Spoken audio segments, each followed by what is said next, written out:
this is a longboard I made the other day. It was so easy to build that I wanted to share it with the world. uh, so this is the one I made. I made this one 800 millimeters, right, between the trucks. So from this truck, the middle of this truck to the middle of this truck, 800 millimeters, right? Okay. You can make it shorter or longer if you want here. So if I wanted a little bit shorter, right, kind of more of a normal size longboard, I could do that at 600. But I made mine 800. I can also choose to do wheel cutouts or not. So now there's no wheel cutouts, right? Now there's cutouts. So depending on how tall, if I want to use risers on my trucks, if I want to reverse mount the trucks, or sorry, through mount the trucks, I can do that. So another thing it does for you is it calculates how long your extrusion will have to be. And so if you look at the bottom here, so here's the polycarbonate I used. You can use wood if you want, but I use polycarbonate because we have some laying around. But here's the aluminum extrusion. So this extrusion is what gives it most of its support, stability here. So the extrusion by itself would probably bend. The polycarbonate by itself definitely bends. But you add the two together and it comes out pretty rigid. And so I've written it before. I guess I'll show it to you here. Oh, whoops, wrong one here. There we go. All right, so here it is out of polycarbonate, right? Has the wheel wells, has the extrusion in there. It's through mounted, so the trucks are mounted on the top side and they go through the board here. So we have a battery pack here. We have a Arduino Nano Every, which I didn't really need. I just had one around, so I used it. I could have used a Nano instead of a Nano Every, because the Nanos are like what, $1.50 a piece.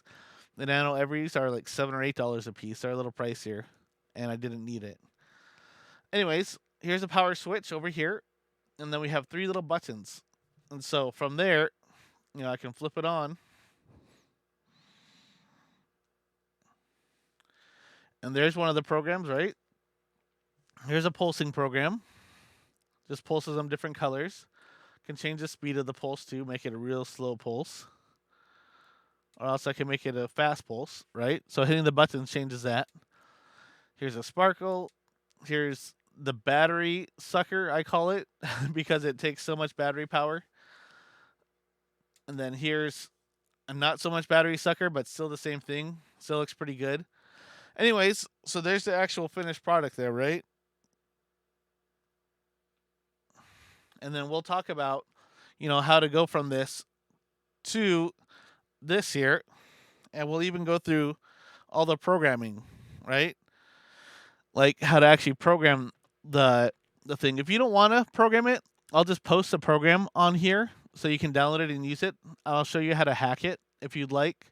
Like if you want to add another program, all you have to do is, this is a maximum. I guess I'll comment this for you. Let's see. Max programs. There we go. So if I want to add another program, I could say there's 5 programs, right?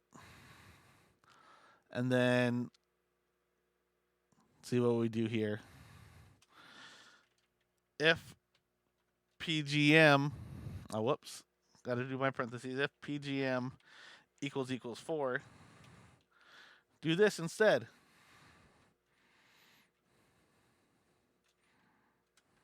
There we go. All right. Cool. So I could write a whole another program. And so as I hit this button, it goes to another program. So really easy to add programs to this. It's all pretty much written out for you. And the buttons control the color, the speed, and the program.